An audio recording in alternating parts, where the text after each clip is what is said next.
गजरा संपली आणि सगळं संपेल असं सारजाला वाटलं. पण ते काही काळच. महिना असा तसा गेला असेल नसेल तोच नाही नाही त्या वावड्या उठाया लागल्या. तिच्या कानावर कुठून कुठून काय बाय यायला लागलं. सारजाचं डोकं सुन्न झालं. बाळाराव शेवंतीबरोबर राहू लागले होते. तिला बी त्यांनी रखेली बनवलं होतं. सारजाच्या कानावर विश्वास बसत नव्हता. त्या रात्री बाळाराव खूप उशिरा घरी आले. सारजा अजून वाट पाहत होती. किती वेळ वाट पाहायची? अगं झाला उशीर. आणि हे बघ, मी जेवून सुद्धा आलोय. तू जेवली नसेल तर जेवून घे. बाळाराव पायऱ्या चढत वर गेले. सारजानं ओळखलं. स्वारी लागलेली दिसते. सगळं उरकून सर्जा वर आली. बाळाराव खॉटवर पडले होते. जागेच होते. सारजा त्यांच्या शेजारी पलंगावर जाऊन बसली. तुम्हाला एक विचारायचं. काय?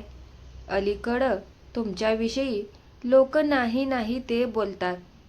खरं हाय का हे? काय बोलतात लोक?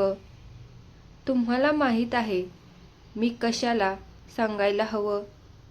हेच ना, शेवंतीविषयी. हो, ते खरं आहे. काय? काय खरं आहे? ती कोण आहे हे तरी समजून घ्यायला हवं होतं. एक्स ना. असे ना का आपल्याला काय? तुम्हाला असं बोलवतं तरी कसं? ती काही एक्स नाही. काय ते? शेवंती तुमच्याच रक्ताची आहे म्हणाली. अशक्य. अगं, मी पुण्याहून कॉलेज पूर्ण सोडून आलो तेव्हा ही शेवंती एवढी होती. मग अन बाळारावच्या डोक्यात चक्क प्रकाश पडला. म्हणजे गजरा आपल्याशी खोटं बोलली? आपल्या पहिल्या नवऱ्याची पोर आहे म्हणाली.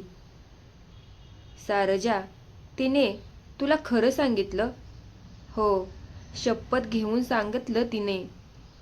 तिचं लग्नही झालं नाही म्हणाली. आणि हळूहळू बाळारावच्या नजरेसमोर चांदण्या चमकू लागल्या. डोक्यात विचार गरागरा फिरू लागले. त्या दिवशी शेवंती वाड्यावर आली तेव्हा म्हणाली होती, मला आईनं पाठवलं. ते तुझ्या बापाचं घर आहे म्हणाली. तेव्हा आपण तिच्याकडं लक्षच दिलं नव्हतं. डोळ्यावर काथडं ओढलं होते. अन आता बाळारावला आठवले. आपले वडील अकस्मात गेले तेव्हा तेही आईजवळ काही पुटपुटत होते. आपण चोरून ऐकलं होतं. आई त्यांना म्हणाली होती, मी सारं विसरले. तुम्ही बरे व्हा. तिच्याविषयी कधी काही तुम्हासनी बोलणार नाही.